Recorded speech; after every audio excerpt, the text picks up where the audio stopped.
right. Welcome everyone to this episode of Notes with Jack.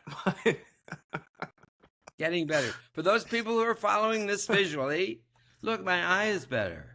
It is. It's looking great. It's looking really good. It's looking so really interesting good. that everybody that I know has been so worried about it, except my doctor, who does not give a shit about it.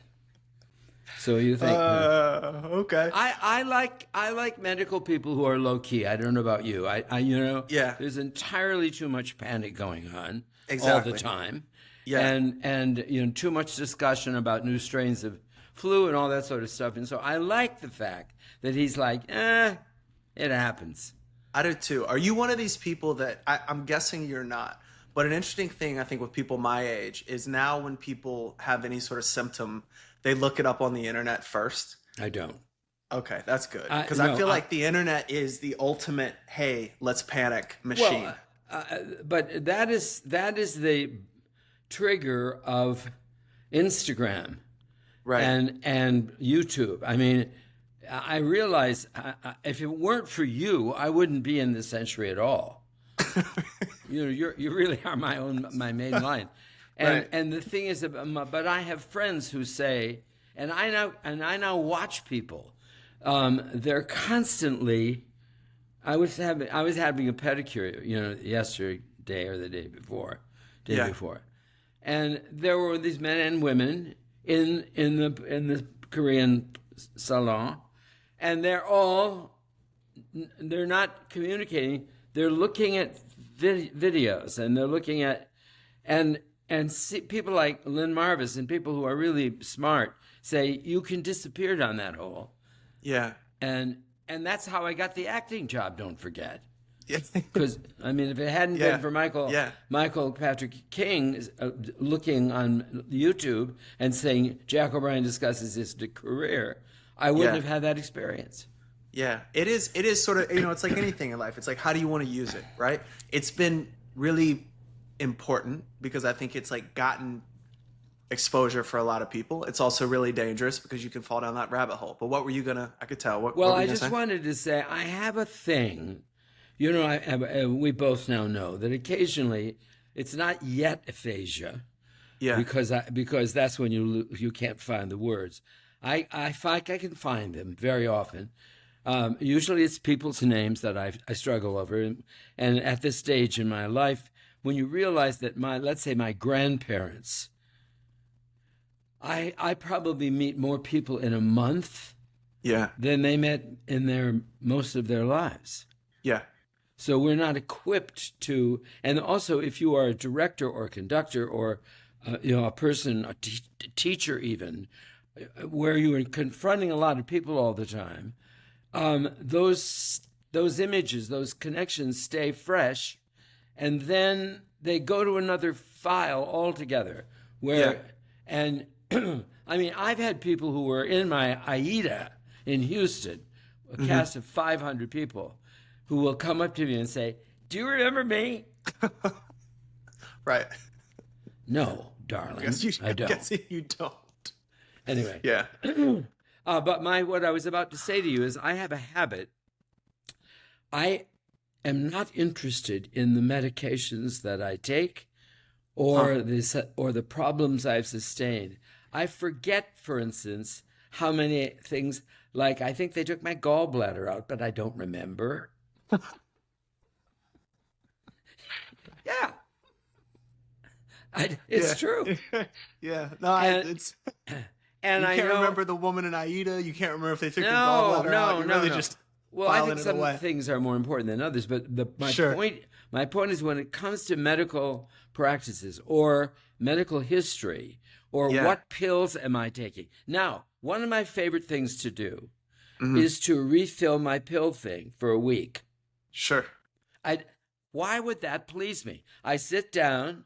I count 7 into my palm. I put them into their little trays. Sure. I know them. I don't know their names, but I know the little footballs, and then I know the little pink pills. I know where they go. Right. I'm just not remotely interested in what they do. The only thing that I find interesting was my triple bypass. Yeah. why wouldn't I? Right. Right. That was a big one. And as Mike Nichols said to me, we had a breakfast, celebratory breakfast, shortly after I had the operation. He said, he held your heart in his hands. And Right. I said, I don't necessarily need that image. Right. But I mean, that's a big deal. Yeah, it's huge. have. Well, let me ask you this question. Let's use that as a segue into one of the things I wanted to talk about this episode. When you were recovering from that triple bypass surgery, did you have any idea that, I don't know, 20 years later, you would be doing your first role on a major television show? Yeah, no, that I you didn't. did, for the viewers at home, that you just wrapped up shooting last week. So you're finished your time, so we can talk a little non-specifically about the process. Go ahead. Bye-bye. I'm done. Jack of Beverly Hills has been filed away into that, that filing cabinet in the back. Yeah, but Alan, you know what I was thinking this morning? Yeah. And this is true. That was a huge year. It was astonishing. I didn't stop, did I? I mean, I really didn't stop. I went from the roommate to Ghosts. Well, no, hold on. You did the roommate in August. I don't know why I said September. August that way. I'm getting ready to go back to North Carolina, so I'm practicing my Southern accent. You did the roommate. I think you started in July. I remember we had not started doing this yet, but I remember you telling me that Mia and Patty were going to come to your house to start doing a reading, or maybe August or July, maybe Probably. late July, maybe August. So August, September, October, you started doing the rehearsals for the tour of Shucked, right? Didn't you have a window of like 6 weeks where you were doing Shucked, and maybe it was going to go to London, or it was getting it ready to be mobile, for lack of a better word? I don't remember that. Okay. I remember it because I know you did it because we talked about it. I know that the events were the roommate at the booth, and then I went to Lincoln Center next. I mean, I did other things, but I'm saying the next gig, I think, was Ghosts. Right. I know you went to London with Shucked between them. And then I went to London after Ghosts to the Regent's Park to put Shucked up in late March, early April into there. Okay. And then I came back for the Sound of Music. Right. And then I was juggling the television thing. Yeah. I mean, there were times, there were spaces, there were caesura, there were moments of silence, but basically I was in production from late summer last year till now. Yeah. At 86 years old, those pills must be doing something. They sure are. Yeah, they must. It better be. But it was sort of fascinating because now I'm doing nothing. Yeah. Now I have a huge project that I'm nurturing. Yeah. That could be. It could be minor, middle, or major. It could take me through the whole next year. Yeah. It could take me to the West Coast. It could take me back to Broadway. It could not even happen. Maybe it won't happen, but it's got legs. It's really interesting. Yeah. And so it gives me some sense of saying, even though I'm not working right now, I have like 3 shows out on the road. Yeah. Sound of Music, Charlie and the Chocolate Factory is killing them in China. Yeah. Yeah. Yeah. Crushing them in China, right? Yeah. And Shucked is out on the road. So yeah. There's the company store rolling along. Sure. Happily, thank you, dear God. Sure. But this is the first time that I don't have to get up in the morning and head off to rehearsal. Even though tomorrow I get up tomorrow and head off to rehearsal. Right. For Sound of Music in Columbus. Yeah. In Charlotte. One of those C's, yes. One of those C's, yeah. Okay, so have you done much reflecting on the year and or the television production, I know they're separate things, but as we like reach a point that's like a little bit of a, a little bit of one of those water stations on the marathon where you can kind of take a break or whatever. I don't actually know if that's how marathons work, but um, I'm just wondering how you're thinking about it. You know what I mean? Like it, Well, I'm still trying to figure out how the I'm trying to assess how I did as an actor. I don't have experience knowing that. right. And it's the other end of the spectrum from what I do the rest of the time, Yeah. where I'm standing there waiting for somebody to tell me what to do and what they do. They have any information for me? I learned some very interesting things about the acting thing, which was that my instincts as an actor are probably the same as my instincts as a director. I know intrinsically what is needed. Yeah. I knew that the part which was being written for me was funny and real, and they wanted both ends of the spectrum, and they talked about it. They needed me for energy, and Yeah. that didn't surprise me because that's, as you know, that's one of the What you things do. it's sort of who I am. Yeah, Yeah. I'm Yeah. that guy. Yeah. There was like the last show that we did on Tuesday, which was fun because almost everybody was there. A lot of people had their last day of shooting on Tuesday and then some on Wednesday. And I was on a plane with Jeremiah coming back east on Wednesday. But, everyone was wished goodbye. Applauses were meted out. Yeah. And people are coming up saying how wonderful you are. And, I just want to say this because our world is so much one of favor. It's so much one in which the climate and the energy field reflect basically they have to be positive.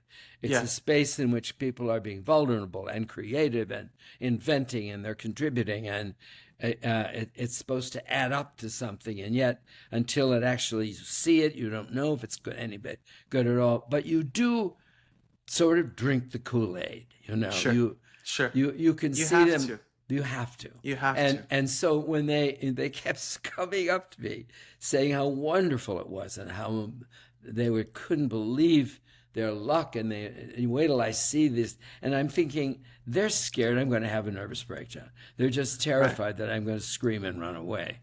And I Right. wasn't going to scream and run away, but I didn't. I thought, okay. Let me ask you a question quick. I don't want to cut you off, but do you ever feel that way with directing productions? Is that sort of because I'll use myself as an example. When people tell me something is good, I immediately think they're full of it, and I almost have the opposite reaction. I have like you when you're talking about acting. No matter what I'm doing, my whole life, that's what I've had. Do you have it directing in the same way, where you're constantly second guessing what people are telling you? Well, we won't get into this too deeply, but I'm very suspicious of that with you because Right. it's a way that you defect. I mean, your standards are very high for yourself, and you have contempt for people who are not basically seeing what you're doing on that level. So it may be much better than you think it is. As a matter of fact, I've decided I can't do it this week because I'm going to be working, but next week I want to see the movie again because now it's on television. You can see it. It keeps popping up, highest to lowest, and I kept thinking, I was so rooting for it and so eager to see it, and then it was so much different from what I had expected because it was so beautiful in many ways, and I didn't expect the movie. I thought it would The be images.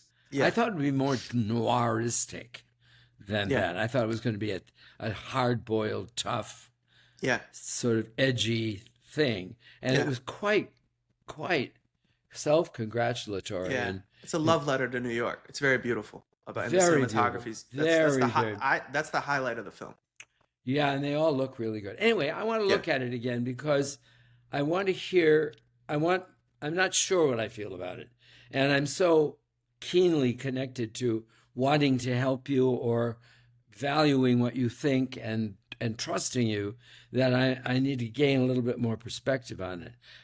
But as far as this is concerned, I usually know as a director if I've landed it or not. And Right. when I look back on our conversations here, although God, I do talk too much. It's just God. No, Oh, you Jesus. keep going. It's why I can't really watch this. I think, oh, why are they not just running the other way? Oh, so Anyway, what? anyway, Keep going. Keep going. anyway. So, but I knew that Ghost was amazing. Right. Now, it didn't cause it. It had an effect much more profound than anyone expected, but it wasn't the two pieces that I did exquisitely well last year, The Roommate and Ghosts. They were swept along with everything else. They weren't not. It wasn't like, wow, that was an evening. I mean, people will tell me that it was, but in terms of the natural perception of how they landed, they were successful, both of them, and they were very much appreciated. Now, the odd thing about it is that we bit the bullet. We took a really bad fall with The Roommate because Mia got COVID the night we opened. Yeah. Marcia went on with the script for 4 days in a kind of, Robin Hood moment there where she suddenly wrote in and saved everything. And yet that it didn't belong to the show. Yeah. And then Patty got sick. And because the understudy hadn't had an opportunity cheaply to work with both people, that was not ready. So we had to cancel. And we were blighted. Yeah. The show was blighted. People who saw it just loved it. Yeah. But it's not perceived as having been an interesting, and even significant. Who are we looking from that? Someone actually asked me this last night. Who are we looking for that perception from? Is it just reviews? Like, because when I hear you talk, like, and again, I don't have the answer in my own life, right? I don't know who I'm actually looking for that approval or that validation from either. But I'm asking you because I feel like a lot of times when we have these conversations, it's like if people are coming up and telling, it's like who if people are coming up that you like and trust are telling you that this really landed, ooh, what an evening. Is it reviewers? Is it the culture at large? Are our expectations actually rational for what we're actually doing? You know what I mean? And Well, look, I'm not sure I can tell you that because after the pandemic, yeah, there has been nobody knows what side is up. Right. I mean, something happened to us Yeah. in the nation, in Yeah. our psyche, in our relationships, Yeah. in our friendships, in all Agreed. sorts of ways. And Yeah. now the Broadway theater seems to be under duress. Yeah. There are things out there that I don't think are very good, that are costing a great deal of money, and people are going to see them. And I'm thinking, that's a hit? Are you Yeah. kidding me? Okay. So there's a change in the culture. I mean, Yeah. I'm wearing clothes that I bought in 1980, probably. All right. Well, no. Yeah. Well, they're a good quality. They hold up. Well, whether they are or not, what I'm saying is, I just didn't come from Saks this afternoon Right. with a couple of suitcases of things that I'm wanting to wear to Charlotte, North Carolina tomorrow. Sure. I'm wearing clothing that I've stopped buying clothing. Right. I'm saving up for my shroud, probably. That's the next piece of clothing I need. Sure. So consequently, I'm not sure. I don't know that I'm a very accurate judge anymore. I think the calendar has flipped. I think the page has turned. I think there are new generations of people involved, many of whom I don't know. I think I'm doing the work I've always done, but I'm no longer a fresh face. So I'm not really sure that I have a grasp on any of this. I can only tell you for my own sake, I know when I've done well, in my estimation, and when I haven't. I know that I fucked up um, Impressionism, which was not a great piece, but a good piece, and yet it was satisfactory to the audiences that saw it. No Right. question about that. I know that I hit a cement wall with the George Firth, Steve Sondheim play, Getting Away with Murder, that I think lasted 17 performances on Broadway. There's a record for those boys. Right. Right. They'd never done that before. And I didn't think the damn thing should come in at all. I was stunned when they said it was coming in from the Globe. And then I thought, well, it'll come off Broadway. And they said, no, we're going to Broadway. And I thought, oh, no. Right. And I was alone in there. I think I've told you this story. Steve never came in to see it. And George would see the first act and leave before the problem hit. Right. But I know. I'm just going to say something so weird. Maybe the best thing I did last year was that Tony speech for the award, for the Lifetime Achievement Award. That hit. That had never happened to me before. That speech went viral. It went largely viral on the internet, and people still stop me and talk about it. Yeah. And you know why, man? And then Jeremiah told me that they used it in acting class. Why? What are you talking about? I want to throw something in here to that, right?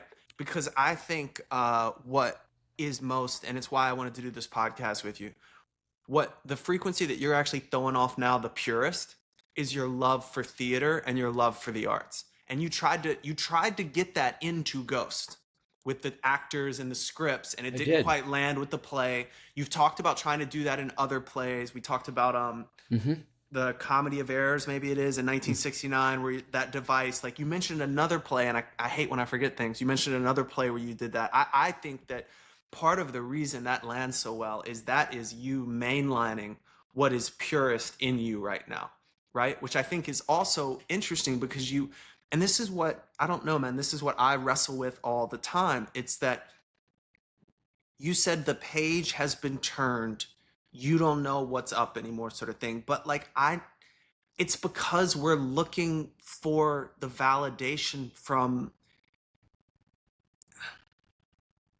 if you're looking for reviewers, right, to be the ones to give you validation, it's a misnomer because viewers need people to read their articles. They're not in the business of telling necessarily the truth. They're in the business of getting eyeballs because that's their economy. Do you see what I mean? Like Broadway has to sell tickets, right? And so if you're judging your artistic merit or your validity against a system that is built for attention, that's not necessarily going to be able to be a marriage. Do you see what I mean? Yes, but the difference is that when I started out my career, decades ago, there were people sitting in judgment. John Lahr, Kenneth Tynan, Walter Kerr, Frank Rich, the Butcher of Broadway.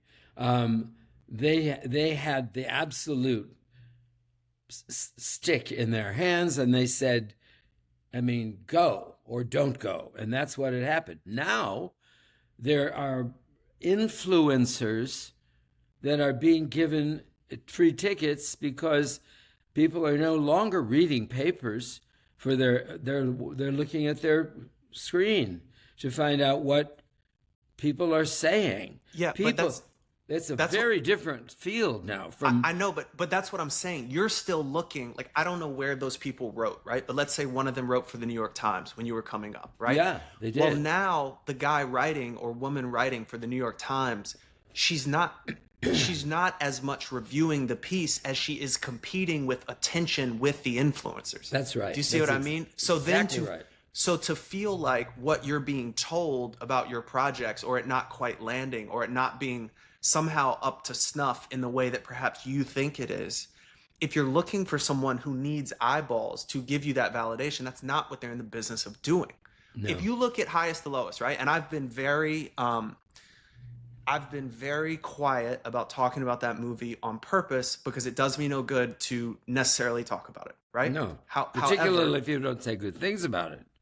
particularly. However, that being said, what I'll say is I will never forget the difference in all these like rating scores between when reviewers saw it and then when the audience saw it, right? It's like the reviewers painted one picture, the audience paints a very different picture. So what does that mean? Does that mean the whole world is stupid and the audiences don't know what they think?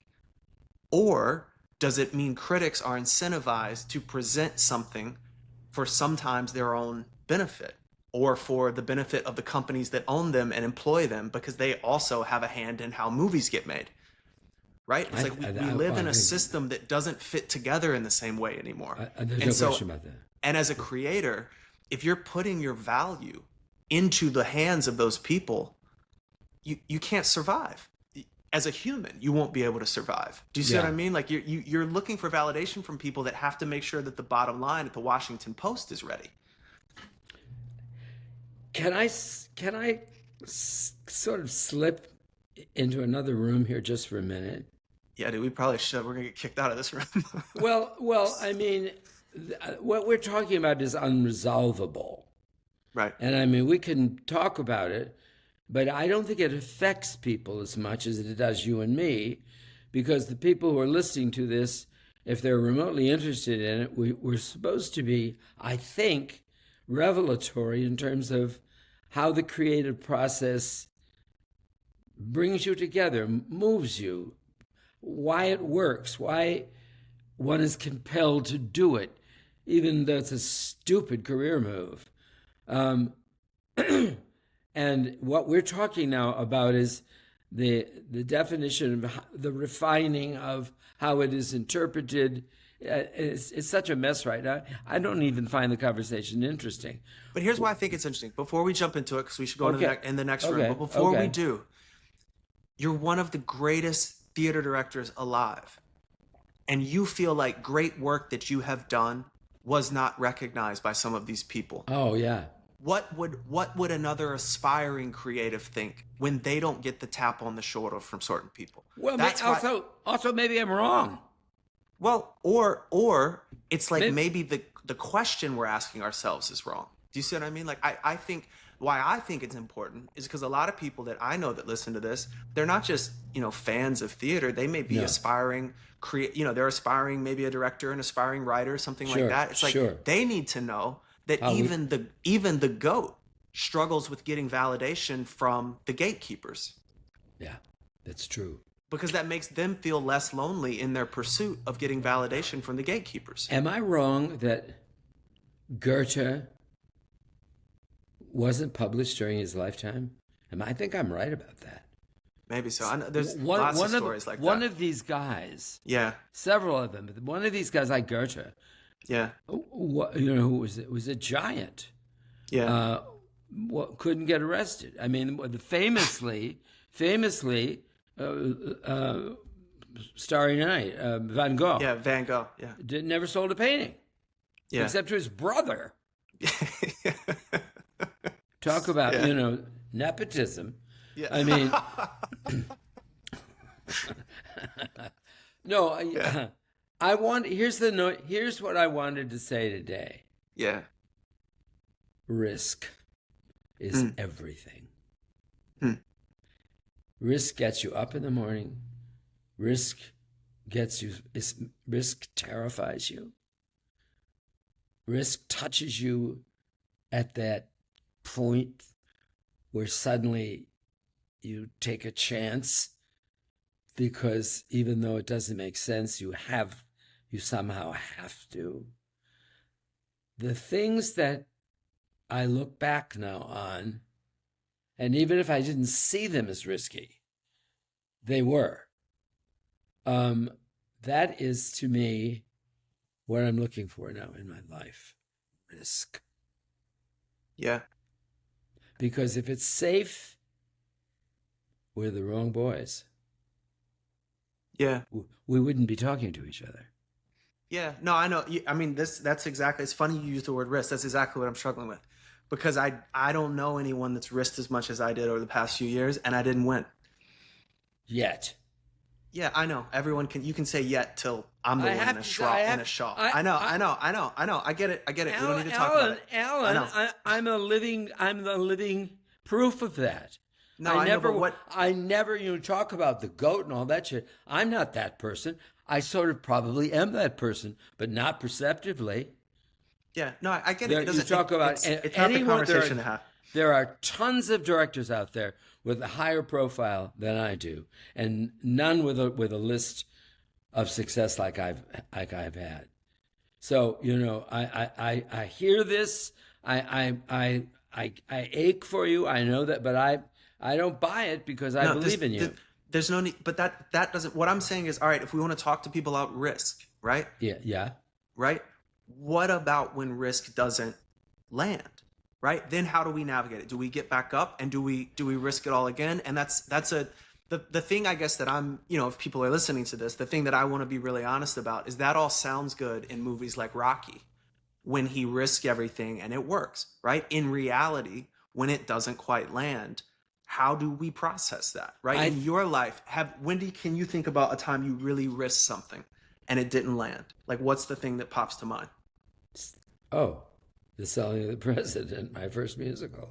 And what was that? And performances on Broadway, and then it died. Right. But I was so over my head. I mean, Bob James and I were babies. We had never done anything. We did 2 shows at the University of Michigan, and suddenly we're at the Schubert Theater.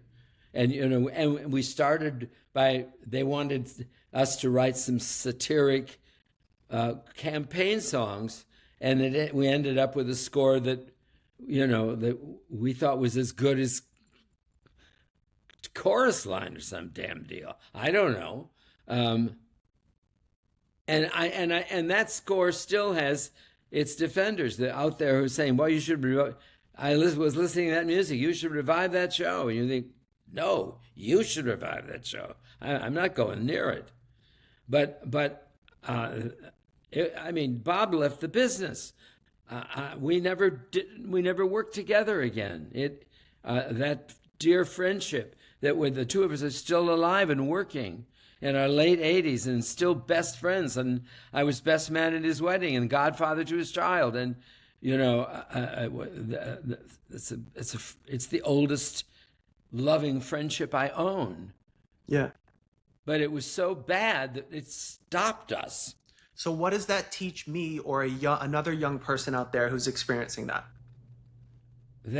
When you think back about that, right? Do you look at it as a point where you and Bob decided, okay, we go different directions now? Like how did you process? Because that's what I want to get to. Is like, how do we, we want to talk about like what can people get from this? Like, I think someone else out there has to be in the shoes I'm in right now, which is like, okay, I did the risk thing. I did it. It didn't slap me on the back and say, okay, great. Right. It kept saying, not yet, not yet, not yet. And so like, what I really want to think about is how do we encourage people and or me? It's like, how do we think about those things? What do those things mean? You're looking at the receiving end and I'm looking at the beginning. Right. You are trying to draw a line of demarcation and add it up saying this yields this. And I'm saying the thing that who wrote this? The cherry red river that drives my mill. It's a very poetic play. The lady's not for burning. Christopher Fry? Isn't that a great line? Yeah. Blood. He defines as the cherry red river that runs my mill. That's really over the top. You don't want to hear that on the stage. But I mean, it was... Anyway, the thing that turns me on is risk. Yeah. I don't mean that it rewards me or that it's a guarantee. It's how I get up in the morning. I mean, one of the things you're fascinated in our friendship is how do I keep firing off? Mm-hmm. At the end of a year like this, why am I not asleep on the couch? Right. All I can think of is Strindberg. and this idea of doing this production of Miss Julie in repertory with changing the sexes. I'm so excited about it. I don't know what to do. Right. It's the only thing I care about. I get it. Is something that brings the meanness into focus. Yeah. I get that. I get that. What I want to get to though, right? And because I am really curious about this. We sort of backed our way into it, right? And so I really want to get to the bottom of this. I asked you what the biggest risk was, and you told me it was about the musical that you and Bob James wrote. And you said it didn't land. No. And you went off to be a director. Yeah. And he went off to go be a jazz musician. And Yeah. you both went off to be two of the most prolific creatives in your field. Yep. Amazingly, right? Yep. And I'm Still looking at doing my it. right. And I'm looking at both of you are. And I'm looking at myself and I'm saying, okay, if my big risk, if this is my President's Men, does that mean because now everyone's like, well, just write the next one. But you're telling me that's not what you did. What you did was you went into directing. And so that's where, if there's someone out there who is going through this as well, what do you remember that thought process? You know what I mean? Like, that's what I want to get to, because I think that's really important. Yeah, it is.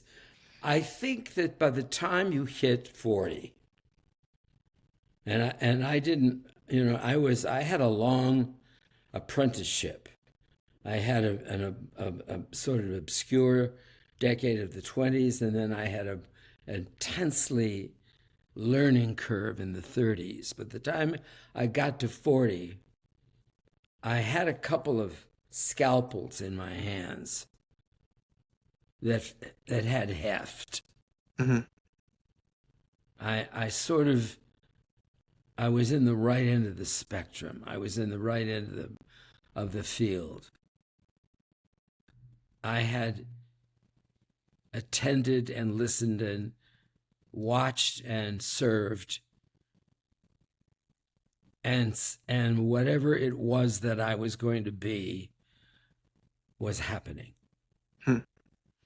And so I didn't decide to become, and this could be strange. I'm going to say something so strange. You know what I could do? I'd be a very good shrink. Yeah. I'm, right. I'm not sure I'm not. Right. Yeah. No, I think I'm there's not a lot of overlap. Oh, you have no idea.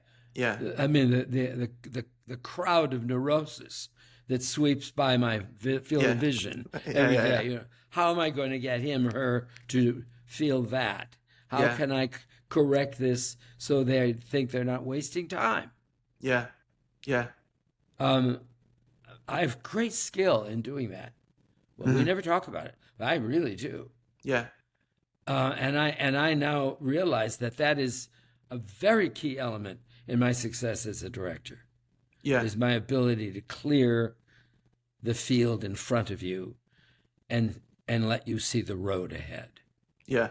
A road you can, in fact, master. Right.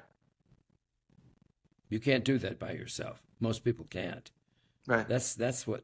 And I keep saying this. I'm humiliated because I've not been in therapy in my life more than 20 minutes. Right. So I got it the way I got the rest of this shit. Yeah. By listening, attending, paying attention, and synthesizing. Right. So I didn't become a shrink. I didn't become a teacher. Right. Although I am a teacher. No question about that. Yeah. I use teaching skills all the time. And actually, I keep thinking, if the world came to a scuttering halt right now, could I get a job teaching at Yale? Right. I bet I could. Yeah. I bet if there's anybody out there listening that's an academic in the position of hiring, God, do you think he'd come and do a class for us? Yeah. Because you wouldn't forget it. Yeah. You would not forget it. So what I'm saying is, I was aware in the midst of confusion and failure and grasping for a toehold and being given, bizarre differences, Porgy and Bess and Tosca and Sean O'Casey. And then Ellis, I suddenly realized I wrote plays for Ellis. Yeah. I wrote a one act. We were doing a series of one acts. I wrote one. I was working on a big play as a playwright for the company about a family of very rich people. What were they going to do with their money of value? Right. When their personalities and their internecine wars were in the way all the way. I mean, it's still a great idea. Yeah. I gravitated toward, even though it didn't always pay off, I came back to the dance I knew how to do. And I'm still doing that dance. Right. And if you leave me alone and play me a melody, I'll get up and dance for you now. Right. Yeah.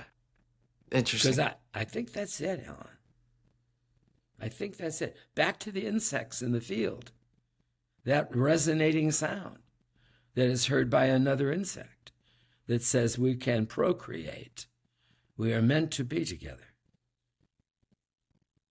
Did you? All right. Then here's my last question as we start to wrap this up. Was everyone telling you, yes, this is your sound? Or did you have to convince people this was your sound? I don't think anyone has said it yet. I don't think anybody has said it yet. That's not true, man. I don't buy that. I just don't buy that. I don't hear it. That's not true. What I'm saying is because you were performing, you were writing lyrics, you were doing all these things, and then suddenly you went into directing. Were there people that were saying, no, Jack, you're a lyricist? Because you had success as a lyricist before you had it as a director. So you must have heard a sound, right, that everyone else was not hearing at the time, and or I'm asking, was everyone like, oh yeah, your sound's over here? Or did you intuitively know your sound wasn't as a lyricist, it wasn't rewriting the play, it wasn't doing these things, your sound was over here? Is that what you felt like? I'm going to tell you something so terrifying. What? Well, did you know? I guess you don't know. Why would you know? I rewrote a lyric from The Sound of Music. Yeah. And they allowed me to share credit. Huh. I'm the only person in history that is on a piece of sheet music with Richard Rodgers and Oscar Hammerstein and Jack O'Brien. And they give me, I get a little royalty. I get a little royalty for it. Yeah. I'm still a lyricist. I know, but my question was, when you were when you were moving, were people saying, yeah, that's the sound, or did you have to fight it a little bit? I had to fight it. I always had to fight it. Okay. That's all I needed to know. I had to fight it. No one, I mean, okay, it's, I shouldn't be saying things like I never got it. Of course I got it. I've gotten, I got a closet full of Tonys and all the rest of that shit. I've been beautifully handled over the years and handsomely rewarded, and I've made money and I'm okay. But it doesn't feel like it. Right. I don't know what it's supposed to feel like, but I know that I should say, well, I'm one of the biggest successes we know, but I don't feel that. Yeah. And neither do you. And so I don't think anyone does. I don't think anyone ever feels that. Right? I don't think no one does. No, I don't think Richard Rodgers felt it. We're all mad God forgot about us down here. I think it's sort of true. True. Yeah, we're all mad. We're all mad. The atom split, and half of us went one way, and the other half went the other. That's exactly right. And so far, the only phantom I'm chasing is risk, because that gets my attention. Yeah. And I like to play that game. Yeah. What a thing to end it on, man. I like that Risk is a board game too, man. That was a metaphor upon a metaphor. I like to play that game. I played Risk one time. All right. Well, then why don't we wrap it up there, and we'll let people know we're gonna take a little holiday break here for a little while. We're gonna I'd be so relieved to hear it. No, we're gonna rejuvenate. And so coming up in the near future, you're going to the Sound of Music. What will you do when you're down there? Because you're coming back to the company after a month or two, right? I can't wait. I mean, right. They're highly successful, but the inside word is that they're winking at the audience a little bit. They're courting affection. You know, I've got to slap them around a little bit. Sure. Here he comes. They're quaking in their boots. I know they are. But it's such fun. Of course it's fun. Yeah. And I feel responsible. I want them to be. They're so good. They're so remarkable.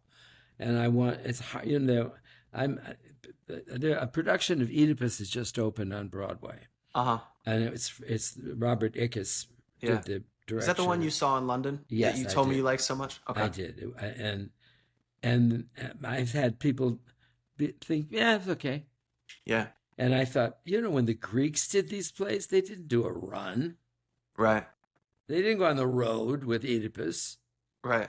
You went to Epidaurus. You sat there with your satchel of wine. You saw the show. You wept. You screamed, and you left. And they didn't do it the next night. There was no matinee on Wednesday. Right. You know. Yeah. And when Shakespeare wrote the greatest dramatic things in the world, there was not a straight run. They were in rep. Yeah. He played a small part the next day. Yeah. And that is how you become great. Yeah. But you're not expected to play that devastating dramatic arc 8 times a week. Yeah, that's a lot. We never talked about that. That's a ton to ask of an actor and actress. It's cruel. Yeah. It's cruel. Yeah. And what happens is it calcifies. You have to protect yourself. You can't be that good every night. Yeah. So you saw it on a bad night. I saw it on a good night. I don't know what to tell you. Yeah, man. That's the luck. That's the luck of the Irish. It is too. Yeah. All right. Well, we'll wrap up, and I can't wait to see the Sound of Music on Friday. I'm taking my mom and dad, or they're taking me, or we'll be there. So we can't wait. You didn't see it yet, have you? No. This is a first for me. I've never even seen I can't remember seeing the movie. All I know about is what you've told me. That is so great, and I will have had 2 days of notes with them, so it's not like, oh wait, I should fix this. And then I'll be able to get my hands on it, which is great. If one of those nuns winks at me, I know who to come talk to. Yes, you do. Hey, can I just say, as we sort of take this little thing, thank you so much. What a pleasure it is to be able to speak to you this way, and for you to ask me these questions and indulge me in this way. And I so look forward to it, and I'm so grateful. I cannot no one. I mean, you did ask me. You did see me, and you have done that, and it's an enormous pleasure and a great sense of pride to me. Thank you. Well, the pleasure was all mine and always mine, and everyone else listening had all the pleasure, and we documented an incredible year. And so we'll see what 2026 brings, and we'll figure it out. I'm not dead yet. All right, we'll leave it there. Thank you, Jack. We love you. Thank you, everyone, for listening, and we'll talk to you soon.